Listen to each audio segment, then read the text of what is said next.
사단법인 한국결혼출산장려국민연대에서는 혼인율 높여야 출산율 높아진다. 혼인 없이 출산 없고 혼인해야 출산한다. 저출산 극복 범국민 운동을 전개하고 있습니다. 우리나라 저출산 문제 원인은 낮은 혼인율입니다. 어떤 경우라도 혼인율 높여야 출산율 높아집니다.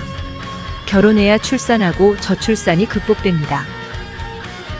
결혼을 하지 않고 어디서 아이가 태어납니까? 우리나라는 결혼을 하지 않고 혼외 출산하는 경우는 2.2%입니다. 혼외 출산에서 OECD 국가 평균 41%에 비해 우리나라는 현저히 낮습니다. 저출산 극복을 유럽이나 선진국의 사례를 드는 것이 무리인 것은 우리의 문화, 관습, 제도 등으로 보았을 때 현실과는 거리가 너무나 멀고 저출산 원인을 전혀 엉뚱한 곳에서 찾고 있습니다. 우리나라의 미혼자는 약 716만 명이고 이 중에서 미혼율은 50.8%, 약 360만 명이 미혼자입니다. 2년간 혼인 건수가 19만 쌍이고 출생아는 24만 명으로서 약 1.3명이 태어난다는 결론입니다. 그래서 저출산 문제 해답이 여기에 있습니다. 혼인율이 낮은 이유를 찾아 이를 해결하면 우리나라 저출산 문제는 극복될 것이며 문제와 대책과 정책 대안은 바로 우리 앞에 있습니다. 첫째, 우리나라 결혼 대상자 중에서 67.9%의 240만 명은 결혼 비용 고민으로 결혼을 미루거나 포기한다는 것입니다.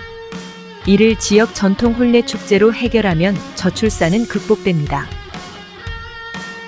둘째, 결혼 정년기 미혼 남녀 47.8%의 169만 명은 결혼할 배우자를 찾을 방법이나 만날 수 있는 마땅한 방법과 기회가 없다는 것입니다. 맞선이나 만남의 소개팅 행사 대책 방안을 범국민 운동으로 해야 합니다. 셋째, 30대 미혼자 32.5%의 115만 명은 좋은 배우자가 생긴다면 당장 결혼을 하겠다. 는 조사는 혼인율을 높이고 저출산 극복과 쉬운 해결책이 바로 우리 곁에 있습니다. 넷째, 다문화 가정의 다양한 복지 정책을 펴야 합니다.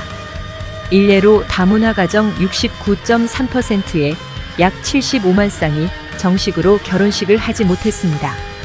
이런 것에서 저출산 극복을 찾아야 합니다.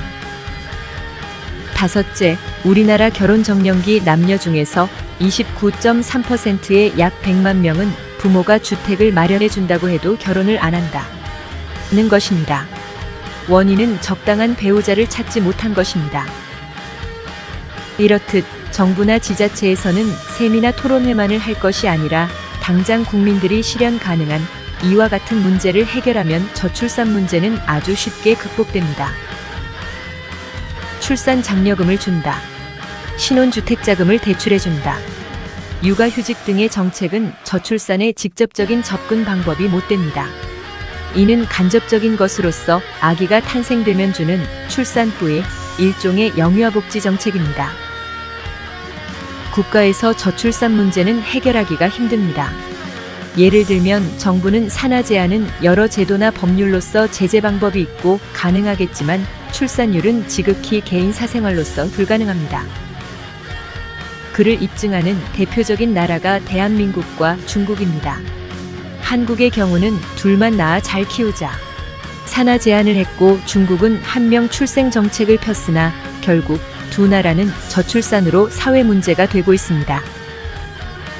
이로 인해 우리나라 경우는 혼인 건수도 반으로 줄었고 출생아도 70년대의 4분의 1이며 중국도 혼인 건수가 연간 600만 명이고 반으로 낮아져서 인구 소멸 문제가 심각합니다. 서울의 지난 1분기 합계 출산율은 0.59명으로 나타났습니다. 그런데 결혼한 부부의 실제 출산율은 1.3명입니다. 이는 혼인 건수 19만 건에 출생아 24만 명으로도 입증됩니다. 따라서 혼인율을 높이면 저출산은 해결되고 원인 분석을 여기서 찾아야 합니다. 다른 방법이 없습니다. 혼인장려에 결혼을 해야 하는 국민의식을 변화시켜야 하는 것이 우리들의 과제입니다. 모 지자체에서는 출산장려금을 1억 원을 준다는 것입니다. 그 그 정책으로 그 지역이 출산율이 높아져야 정책에 효과가 있다는 것인데 문제는 출산율 증가와는 무관하다는 것입니다. 사단법인 한국결혼출산장려국민연대와 한국전통혼례문화연구원에서 펼치는 운동은 결혼의 필요성과 중요성을 홍보하고 결혼을 통해 출산을 장려하는 범국민운동을 하는 것입니다. 혼인율을 높이고자 한국전통혼례문화연구원에서는 그동안 우리 고유 문화유산을 보존 장려하고 전통혼례를 K-웨딩 관광상품으로 발전시켜서 이젠 명실공히 한류문화의 새로운 장을 열었습니다. 매주 토요일마다 인사동에서 전통혼례 공연으로 전 세계에 홍보하여 동남아는 물론 유럽, 미국, 남미 등에 널리 홍보했고 외국인 관광객 유치에 크게 기여해왔습니다.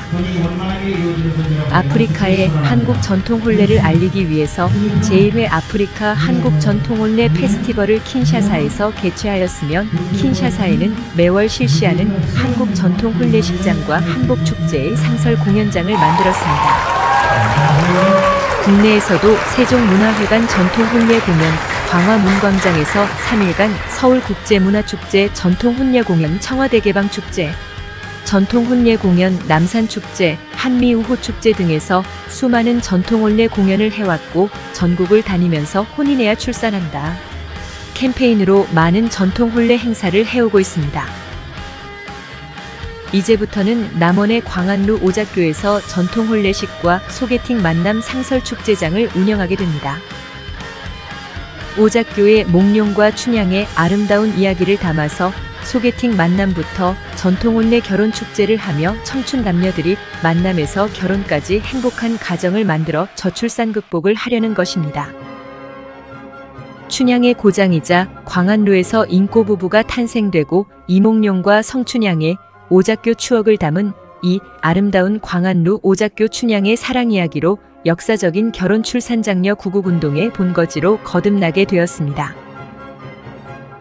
결혼을 준비하는 많은 예비 신랑 신부들이 결혼식 비용을 고민하여 결혼식을 미루거나 포기한다는 커플에게는 희소식이며 그들은 남원 광안루에서 멋진 전통혼례식으로 춘향과 몽룡의 주연 배우가 되며 신혼부부들의 결혼 비용 걱정을 해결해줍니다. 결혼 희망자 중에서 배우자를 만날 방법이나 기회가 없다 는 싱글에게는 남원 광안루 오작교에서 선남선녀 만남 소개팅 축제장을 운영합니다. 개인별로 신청하거나 각 단체별로 또는 전국의 각 기업체나 회사 직원들이 이색적으로 만나는 오작교 춘향 이야기 소개팅 축제로 행복한 커플을 만들어줍니다. 더 신나는 이벤트는 앵콜 결혼식입니다. 전국에서 당일 결혼식을 마친 신혼부부들이 신혼여행 첫날은 광안루 오작교에서 앵콜 전통혼례식을 해주어 평생 행복한 인꼬부부를 탄생시켜줍니다. 특히 결혼식 못한 전국의 다문화 가정에 행복한 전통혼례식을 해주고 또한 중년 부부들의 행복한 가정을 위해서 리마인드 웨딩으로 인꼬부부를 만들어줄 것입니다. 우리 단체를 찾아오면 배우자를 찾지 못해 고민하는 청춘 남녀는 맞선 만남의 소개팅 축제를 하게 되고 결혼식 비용으로 고민하는 예비부부 커플들에게는 결혼 비용 걱정 없는 세상을 만들고 사랑이 식어가는 중년 부부들에게는 늦둥이 아기 탄생을 위해 리마인드 웨딩을 해주고 전국의 다문화 가정에 전통 혼례식을 해주며 부모님께 효도하는 금혼식 회혼식을 전통 혼례식으로 해주게 됩니다. 깨가 쏟아지고 인꼬부부 만드는 남원 광안루에서 외국인 전통혼례 관광객 유치와 대한민국 결혼 문화의 역사가 탄생되고 저출산 극복의 새로운 시대를 만들게 됩니다. 감사합니다.